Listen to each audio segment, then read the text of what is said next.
ambapo sasa huwa inatupa changamoto sana kwenye upande wa vishungi.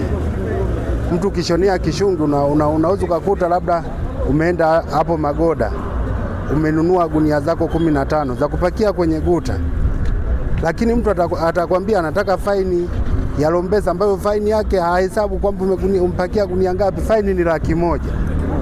Umeona? Kwa unakuta sasa mtaji unalingana sasa na faini unazotoa.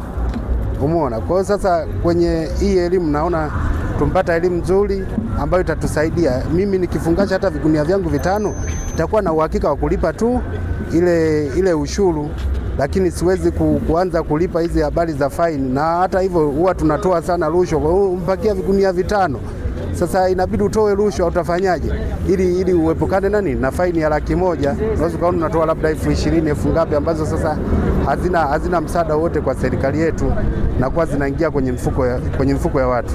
Kwa hiyo hii elimu naona magetini humu itatusaidia sana, na tutapunguza sana hata habari za rushwa. Changamoto kwenye viazi zipo nyingi sana. Ukianzia ukiingia kwenye upande wa uhalisia, unapofika getini mtu anakwambia naomba faini ya lombesa.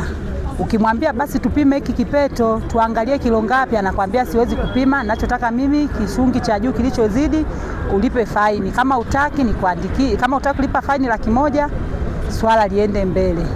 Ni sheria ya vipimo ambayo imetungwa mwaka 2018 ambayo imesema kwamba mazao ya kilimo yafungashwe kwa uzito usiozidi kilo 100, na kama itatokea mzigo umezidi, basi uvumilivu wake usizidi kilo 5.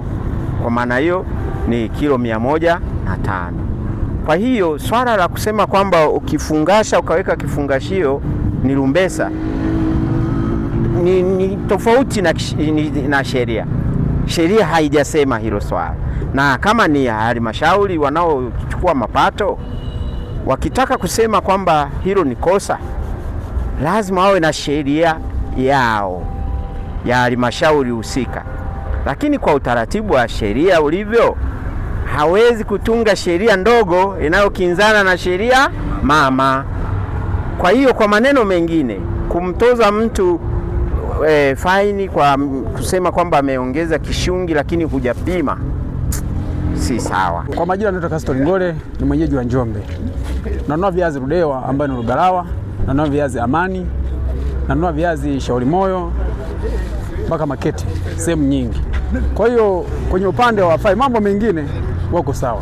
Kwenye faini, kama mfano kuna mimi hapa na gari 5 na wateja mbalimbali wa Rwanda wapi, kila gari na kufanya gari 10, kila gari nitakuwa nilipe faini, yani gari zote 10. Na kwa nini ulipe faini?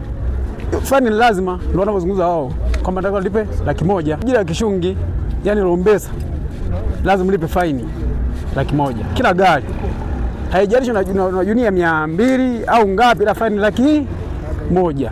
Changamoto yetu ni hiyo, tunaomba msaidie kwa hiyo.